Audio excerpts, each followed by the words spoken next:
Sehingga kami harapkan dalam minggu depan akan terjadi perbaikan yang signifikan, terutama untuk wilayah Bali dan Malang Raya.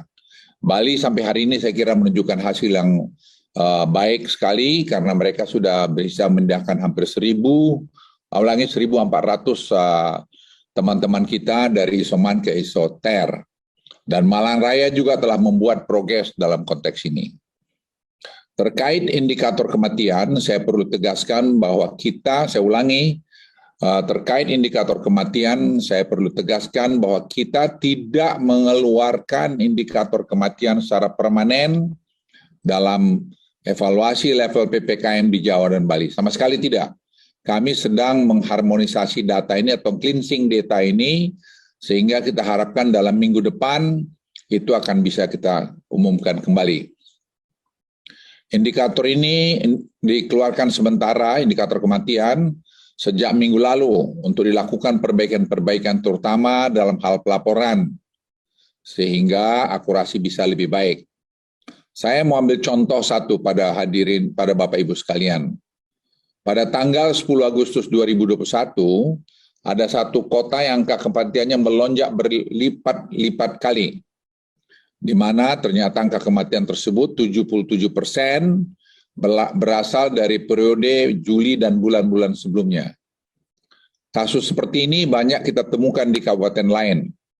Namun dalam 1-2 minggu ke depan, perbaikan data dan pelaporan ini selesai sehingga indikator kematian akan masuk kembali dalam asesmen level PPKM. Pemerintah pusat juga mendorong kepada pemerintah daerah untuk segera membuat pusat-pusat isolasi ibu hamil. Karena ini sangat penting dan kami lihat kemarin di Batu sudah jalan.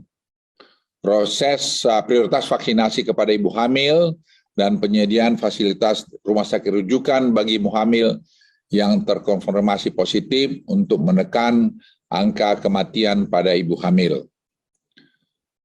Perlu saya sampaikan juga bahwa mobilitas masyarakat di Jawa Bali sebagian besar sudah kembali pada kondisi normal, sama seperti sebelum kenaikan varian Delta terjadi. Hal ini mengindikasikan peningkatan mobilitas masyarakat yang cukup signifikan dibanding pada awal bulan Juli yang lalu.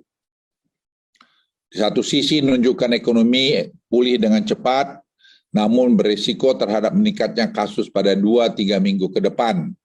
Jadi kita harus semua super hati-hati menghadapi ini dan harus mengikuti protokol kesehatan dan juga tadi menyangkut masalah vaksin. Untuk itu momentum yang sudah cukup baik ini harus terus dijaga. Berdasarkan evaluasi yang dilakukan atas arahan dan petunjuk Presiden Republik Indonesia, maka PPKM level 4, 3, dan 2 di Bali akan diperpanjang sampai tanggal 23 Agustus 2021. Dalam penerapan perpanjangan PPKM seminggu ke depan, terdapat tambahan kabupaten kota yang masuk ke level 3, sebanyak 8 kabupaten kota, sehingga total kabupaten dan kota yang masuk dalam level 3 dan 2 mencapai 61 kabupaten kota. Terkait keputusan ini akan dituangkan dalam instruksi Mendagri secara. Terima kasih sudah nonton, jangan lupa like, subscribe, dan share ya.